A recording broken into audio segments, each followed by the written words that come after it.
சாமல் பட்டியல வச்சு எதெல்லாம் வரணும் எதெல்லாம் வரக்கூடாது ஃபார்மாலிட்டி இருக்கீங்க போட்டு கேட்பேன். நீங்கள் எக்காந்து மட்டும் பார்த்து எது வரக்கூடாது. சரி, நியூஸ் பற்றி கேள்வி கேளுங்க, but it should not be harsh. அந்த மாதிரி முடிச்சிட்டாங்க. Very good. யார் யூனிட் சுவாமி யூனிட்டுக்கும் வருது. இந்த ராசாவும் ஜாஃபர் சேட்டும் பேசுனதில் சில உண்மைகள் இருக்குது. எப்படின்னு கேட்டிங்கன்னா, ராசா வந்து கரெக்டாக பேசுகிறார். அதாவது அதிகாரிகள்கிட்ட சொல்லிட்டேன், இதெல்லாம் கண்டுக்காதீங்க, இதெல்லாம் பெருசாக கேட்காதீங்க அப்படிங்கிறதெல்லாம் சொல்லி சரி பண்ணிட்டேன் அப்படின்னு அவர் சொல்கிற விஷயம். ராசா வந்து 2007 தான் மந்திரியாக வந்தார். ஸோ 2009 அந்த 9 தான் இந்த வந்து 2G பிரச்சனை பெருசாச்சு. அதுக்கப்புறம் அந்த டைமில் தான் வந்து உங்களுக்கு எஃப்ஐஆர் போட்டாங்க 2G மேலே சிபிஐ. ஸோ இந்த 2010 2011 வந்து அதுக்கு குற்றப்பத்திரிக்கை தாக்கல் செஞ்சாங்க. ஸோ எல்லாமே பார்த்திங்கன்னா அந்த காலகட்டத்தில் தான் ராசா வந்து கைது செய்யப்பட்டார். ஸோ 3வது டேப் ராசாவும் ஜாஃபர் சேட் காவல்துறை அதிகாரியும் பேசின டேப் வந்து கரெக்டாக அதை பார்க்கும்போது அதில் நல்ல ஆதாரம் இருக்குது. என்ன ஆதாரம் அப்படின்னு கேட்டிங்கன்னா, 2010 பேசப்பட்ட கான்வர்சேஷன், உரையாடல். அது 2006 2011 வரை இங்கே வந்து ஆட்சியில் இருந்தாங்க திமுக. ஜாஃபர் சேட்டு முக்கியமான பதவியில் இருந்தார். ஸோ ராசா அந்த டைமில் தான் அவர் மேலே வந்து எஃப்ஐஆர் போடப்பட்டது. ஸோ ராசா பேசினது 2010 எடுக்கப்பட்ட ஒரு ஆடியோ. அதில் வந்து சொல்கிறாரு, முக்கியமான கம்பெனிகள் எல்லாம் சரி இது பண்ணிட்டோம், சிபிஐ இதில் சொல்லிட்டோம், அந்த புதுசாக வந்து ஜாயின் பண்ண அதிகாரிகிட்ட சொல்லிட்டோம், இதெல்லாம் பண்ணிட்டோம். அப்போ அதுலேருந்து என்ன தெரியுதுன்னா, 2G விசாரணையை வந்து இவங்க சரியாக நடத்த விடவில்லை. ராசாவின் குறுக்கீடு அதில் நிறையா இருந்திருக்கு. சிபிஐ அதிகாரிகளை அவர் வந்து இன்ஃப்ளூயன்ஸ் பண்ணியிருக்காரு. இவருடைய அதிகாரத்தை பயன்படுத்தி அவங்கள வந்து இது பண்ணி ஒழுங்காக பண்ண விடலை. அதுக்கப்புறம் 2011 வந்து குற்றப்பத்திரிக்கையை தாக்கல் செஞ்சாங்க. 2வது குற்றப்பத்திரிக்கையும் தாக்கல் செஞ்சாங்க.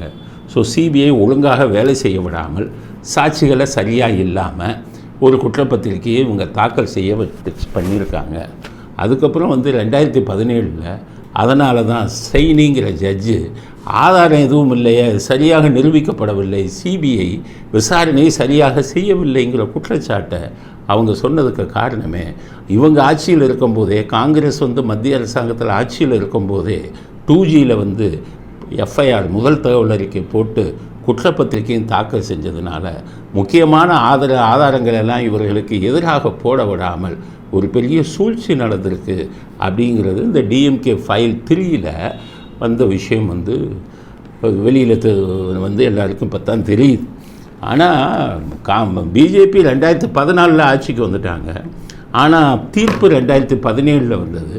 அப்போவே பிஜேபி சுதாரித்து மறுபடியும் ஒரு மறு விசாரணை நடத்த சொல்லி சிபிஐயை புதிய குற்றப்பத்திரிக்கையை தாக்கல் செஞ்சுருந்தா 2Gயில் ராசாவும் கனிமொழியும் வந்து நம்ம தண்டித்திருக்கலாம்.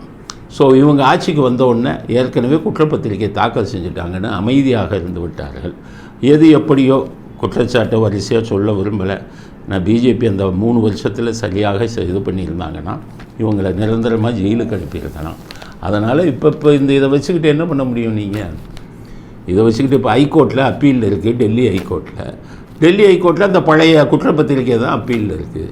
இன்னுமே போய் இதெல்லாம் நீங்கள் புதிய ஏதாச்சும் சாட்சியாக கொண்டு போய் இந்த மாதிரி இன்ஃப்ளூயன்ஸ் பண்ணியிருக்காங்கன்னு சொன்னால் ஹைகோர்ட்டில் என்ன சொல்லுவாங்க? அப்போ திரும்பி விசாரணை பண்ணுங்கன்னு தான் சொல்லுவாங்க. அதனால் ராசாவை தப்பிக்க விட்டுட்டீங்க, கனிமொழியை தப்பிக்க விட்டுவீங்க. தப்பிக்க விட்ட வேலை காங்கிரஸ் தான், அரசாங்கம் தான் செஞ்சுருக்காங்க. அதில் ராசா வந்து இப்போ திமுக ஆளுங்கள்லாம் விளையாண்டுருக்காங்கங்கிறது டேப் சொன்னாலும், இந்த டேப் நமக்கு எடுத்து சொன்னாலும், இனிமேல் அவர்களை பெருசாக தண்டிக்கிறதுக்கு வழி இருக்குமாங்கிறது வந்து சந்தேகம்தான். டெல்லி ஹைகோர்ட்டு அதை ரொம்ப டீப்பாக பார்த்து பண்ணினா தான் உண்டு. எனிகவ் மிகப்பெரிய ஊழல், 1,76,000 கோடி பண்ணின ஊழலில் இவ்வளவையும் பண்ணிட்டு இவர்களே எல்லாம் ஆட்கள் எல்லாம் அதிகாரிகள் எல்லாம் வந்து செல்வாக்கை உபயோகப்படுத்தி இது பண்ணி வழக்கப்படி அவர்களுடைய சரித்திரத்தில் எல்லா ஊழலும் பண்ணி எப்படி தப்பிச்சாங்களோ அது மாதிரி இதுலேயும் தப்பிச்சிருக்காங்க. இனி அவர்களை தண்டிப்பதற்கு வழி இருக்கா அப்படிங்கிறது சந்தேகம்தான் அப்படிங்கிற விஷயத்தை இது தெரிவிக்குது. ஆனால் இன்னொரு விஷயம் பாருங்கள், நம்ம நாட்டில் அரசியல் எப்படி இருக்குன்னு. ஒரு ஐஜி ஏடிஜிபி ரேங்கில் இருக்கிற ஒரு ஐபிஎஸ் ஆஃபீஸரு புரோக்கர் வேலை பார்த்துருக்காரு பாருங்கள் அந்த ஜாஃபர் சேட். நான் காவல்துறையில் இருக்கும்போது அந்த அதிகாரியெல்லாம் ஒரு சாதாரண எஸ்பி, ராமநாதபுரத்தில் ஒரு சாதாரண எஸ்பி, அட்ரஸே தெரியாது, அவரை யாருன்னே தெரியாது, எந்த சாதனையும் செஞ்சதில்லை காவல்துறையில். கருணாநிதி வந்த உடனே இவருக்கு ஜால்ரா தட்டக்கூடிய ஒருத்தர் வேணும்னு சொல்லி அந்த அதிகாரியை போட்டு பதவி உயர்வெல்லாம் கொடுத்து உளவுத்துறையில் வச்சு அந்த அதிகாரி ஒரு புரோக்கர் வேலை பார்த்து அரசியல்வாதிகளுக்கு லஞ்சம் வாங்கி கொடுக்குற கேவலமான விஷயத்தை செஞ்சுருக்காரு.